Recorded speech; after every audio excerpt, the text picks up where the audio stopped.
Kia ora. If you're a woman in midlife, this podcast is for you. Get ready to embark on a transformative journey where we tackle self-doubt, people-pleasing, imposter syndrome, and overwhelm. Celebrate this second stage of life and claim your authentic confidence and courage. Midlife is not a time to settle. It's a time to unleash your purpose into the world. Make an impact done your way without compromising your own well-being. I'm Megan Kerr, mindset coach, former psychosynthesis counsellor and craniosacral therapist. Are you ready? Let's begin. Well, hello my friend, how are you? Welcome to the podcast. I've just recently completed the Midlife Upgrade course, which is a course that I've put my heart and soul into, made specifically for women in midlife. All of the mindset stuff, the psychology, the emotional well-being, and of course, our confidence. And that is a big one that so many women that I talk to begin to struggle with in midlife. And it can arise even if they've felt confident in themselves in their 20s or in their 30s. And you'll know if you've lived through it, your confidence in your 20s is quite different to your confidence that arises in your 30s. But when we come into perimenopause, menopause, midlife, our confidence can slowly and sneakily downgrade or take a knock year by year. And so a lot of women that I talk to, and my own experience as well, my confidence on many levels was waning as I was going through perimenopause. And it sort of can happen quite slowly. It's not something that we're hit with from one day to the next. It's just sort of a slow downgrade. Well, the good news is that with some awareness and attention and understanding of what's going on inside of ourselves, which is what we've just gone through in the 8 weeks in the Midlife Upgrade course, confidence starts to rise again. So the volume starts to get turned up on confidence again. But I will say that it takes a different form.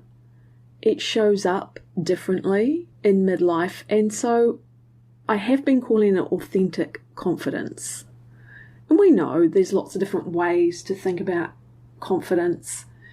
And I think as women in midlife, we understand societal and gender conditioning, or we move to understand that, to learn about how that might have influenced us, our belief in ourselves, how we might show up or not show up, how we might hide in our career, in our social lives, and just who we are in life. This is all around the subject of confidence. But before I jump into that, I just really briefly want to speak to the Midlife Upgrade course. I've just completed the pilot round with this amazing group of women who didn't know each other from day one, and then we're complete 8 weeks later, and the connection in the community is just so beautiful. It really has been an incredible course, and because it was a pilot round, their feedback has really helped me to mould the course into being something that I think is so needed for us women in midlife. And it is from that perspective of confidence, mindset, psychology, emotional well-being, purpose. And the next round will be starting soon. So if you want to hear when the doors open and when it's available to register, jump on the wait list. So it's just on my website, megancare.co.nz/waitlist. Pop your name and email in there, and then you will be the first to know when the doors open for registration. I'm going to keep the group small for the next round because I want to be able to give that one-on-one support to our group as we go through the live calls. What I've seen in that last round is that for each of us being able to speak and being able to be supported and have our experience reflected back to us on those live calls has been so valuable that I don't want to crowd the room. So I'm going to keep the group small. So my expectation is that this will sell out. And so if you want to be in for that next round, then jump on the wait list on my website and you'll be one of the first people to know. Right. So now let's jump into talking about authentic confidence.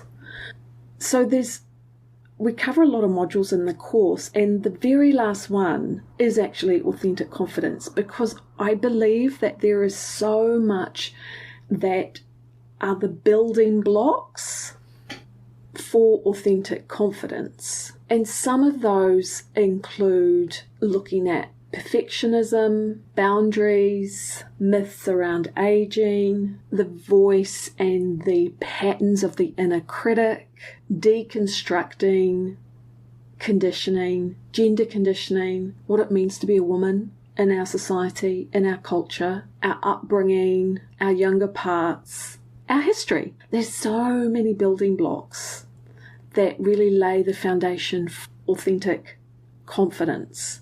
And I want to talk about it today from that perspective of we've grown up as a woman in our society and culture, and there will be beliefs and ways women are perceived that flavor and impact how we feel about ourselves, how confident we are in ourselves, and how we portray that out in the world.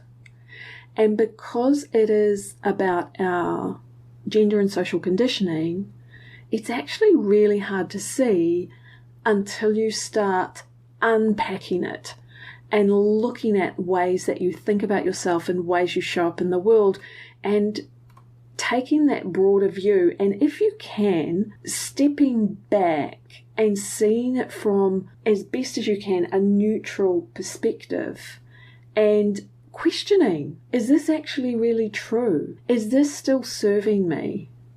Is this helpful, or is this holding me back? So that's what I mean by looking at our conditioning, that it's really important, because very often the way we show up is very unconscious. A lot of times when I talk to women, they tell me, in midlife, I just don't feel confident anymore. It's gone. I've lost it. I've lost myself. It's a really common experience. And gaining confidence, and I'm not going to say back, because I don't think we necessarily gain confidence back. I actually think we grow into an authentic confidence, and radical self-acceptance is part of that. There is an opportunity to do that in midlife. So I believe that confidence is not the persona, is not the bravado. Authentic confidence to me is in part a capacity for emotional, psychological, social courage, to be willing to risk, to be willing to fail, to be willing to put ourselves out there, combined with, very importantly, self-compassion. When I do fail, when I do fall over, because that is what is going to happen when I grow, can I be kind to myself? Can I accept my failings and my faults? Can I accept that I'm not maybe anywhere near where I want to be when I'm growing something new in my business and myself and my life? Can I offer myself compassion when I'm not meeting the standards that I've set for myself? If I can have courage to reach out of my comfort zone, and I can combine that with self-compassion for not meeting the marks that I've set for myself, this is what it takes to grow, I think then I can have a much better chance of embodying and expressing a feeling of authentic confidence. If you think to yourself right now, how do I feel when I'm confident? Like, what is that for you? And just notice, are you imagining or picturing someone outside of yourself? And who is it and what do they look like? That can be very telling, because are we looking at templates of confidence that have been shown to us that are actually not helpful. Maybe they are of men showing up in a particular way.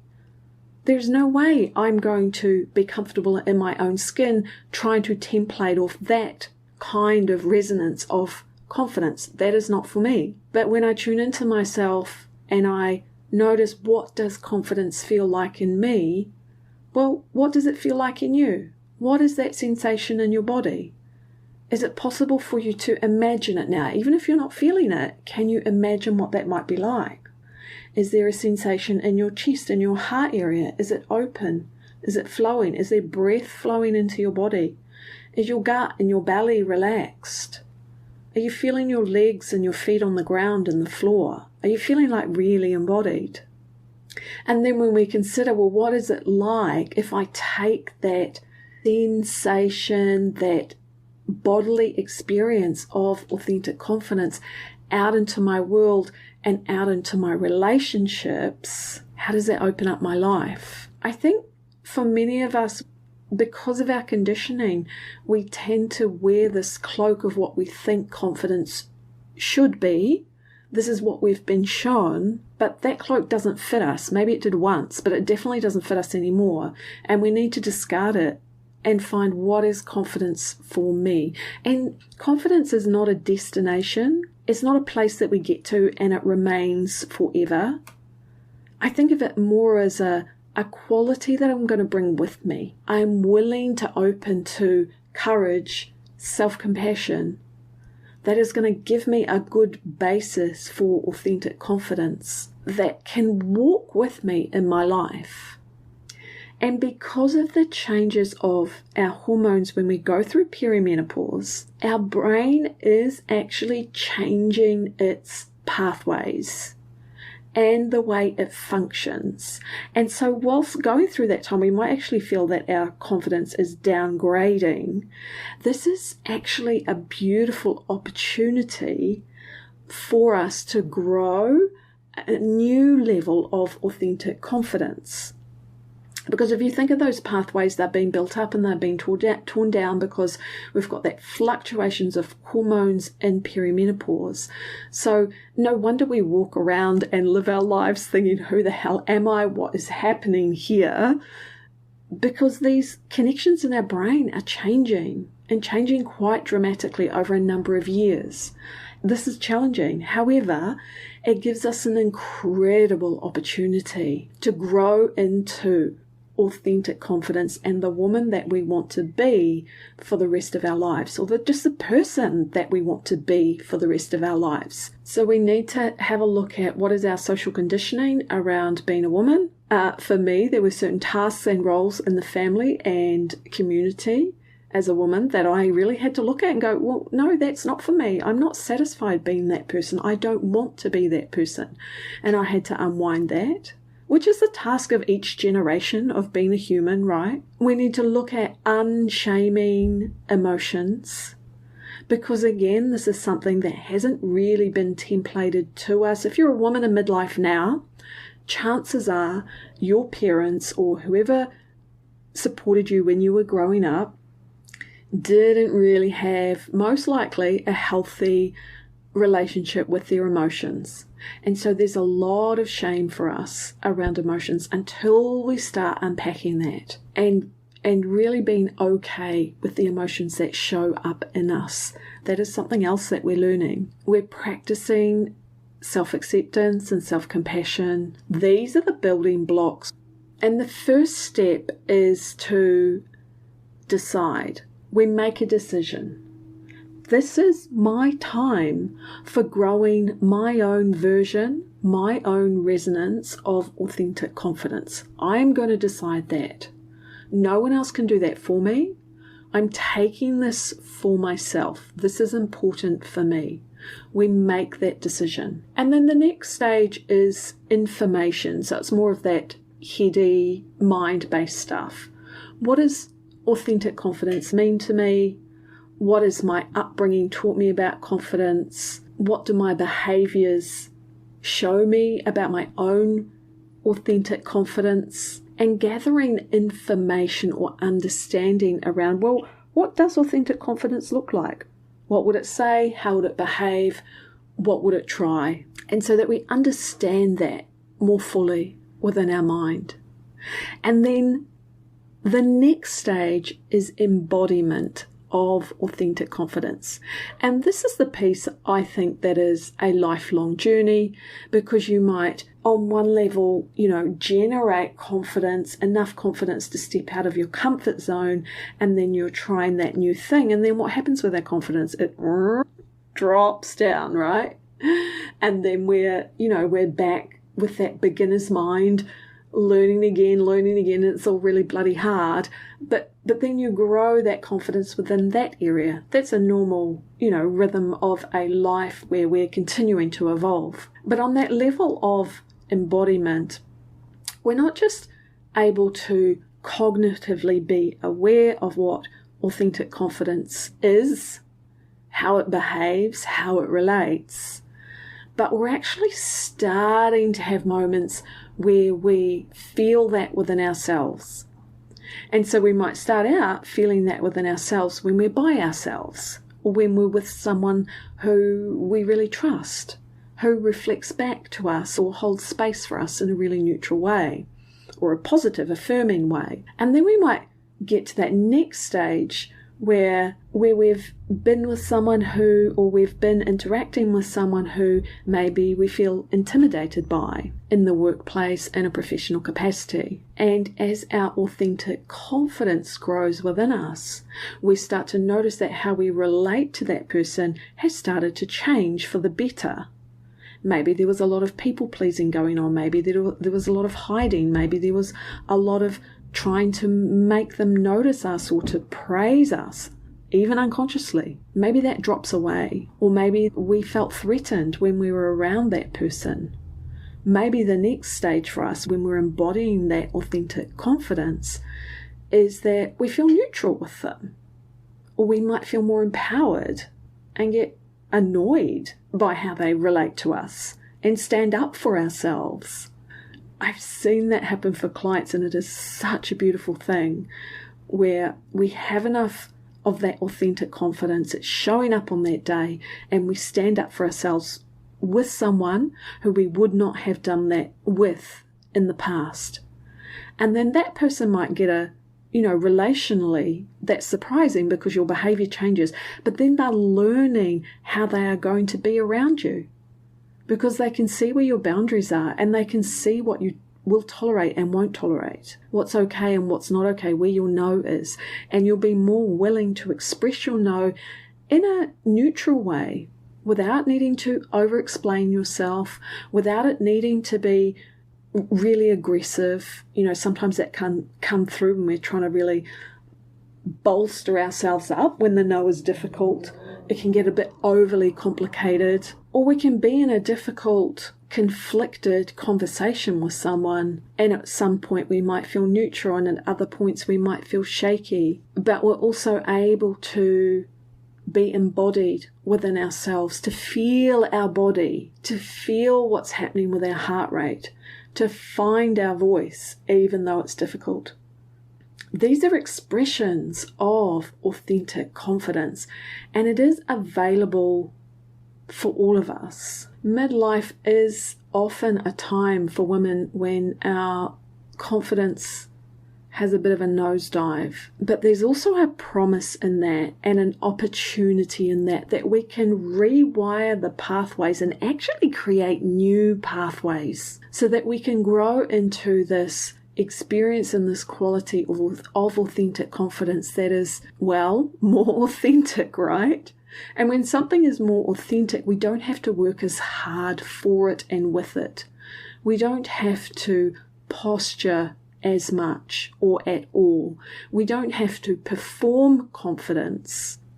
We embody confidence. And so you can feel the difference with those two, right? And this is our opportunity in midlife. And I think it's very much worthy of your consideration to think about, is my confidence at the level that I want it to be? Is it where I want it to be? Am I able to feel authentically confident, to think in a confident way, to express confidently in my life.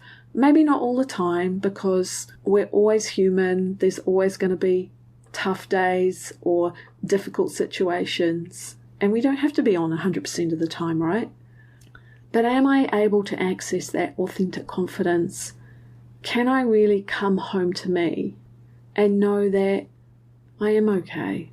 I am okay in my imperfections. I am okay in that person that is growing and becoming more authentically me day by day. It's worth the work because there is a lot of internal freedom and liberation that happens when the door opens for this. And from that place of authentic confidence, it's hard to see when we're on the other side of the door, but we're much more able to make decisions that are interesting, exciting, expansive. So our world continues to grow and evolve in midlife and beyond midlife. Because I think as a collective, we are the generation that is rewriting collectively what it means to be a midlife woman and then an older woman, living a life on our terms. And it is so worth the work and the inquiry that we put in. So go after it. It's an inside job. You are so worth the effort and the work that you're putting in for yourself, and that feeling of empowerment, that experience, that lived experience of empowerment and internal liberation, it's available to you. Authentic confidence. You deserve to feel authentically confident. Your way, done your way, not anybody else's way, not anybody else's way of showing up. You be you. You're incredible. Let me know how this lands. Let me know what it's like for you to examine those early life beliefs, that conditioning around confidence. What does confidence mean to you? I love it. I adore it when people send me a little message about what came up for them in the podcast, what they noticed for themselves. I know that we're talking about this as a community, and I love hearing from you. Have an amazing week, my friend. That's it for this episode on authentic confidence. You deserve it. You deserve to feel that. You are so worth it. Go well, and I'll talk to you next week. Bye for now. Hey, thanks for listening. If you enjoyed the podcast, consider joining me on my signature course for women in midlife. The Midlife Upgrade course is made specifically for you so that you can embark on your second stage of life with calm, confidence and courage. Join the waitlist at megancare.co.nz/waitlist.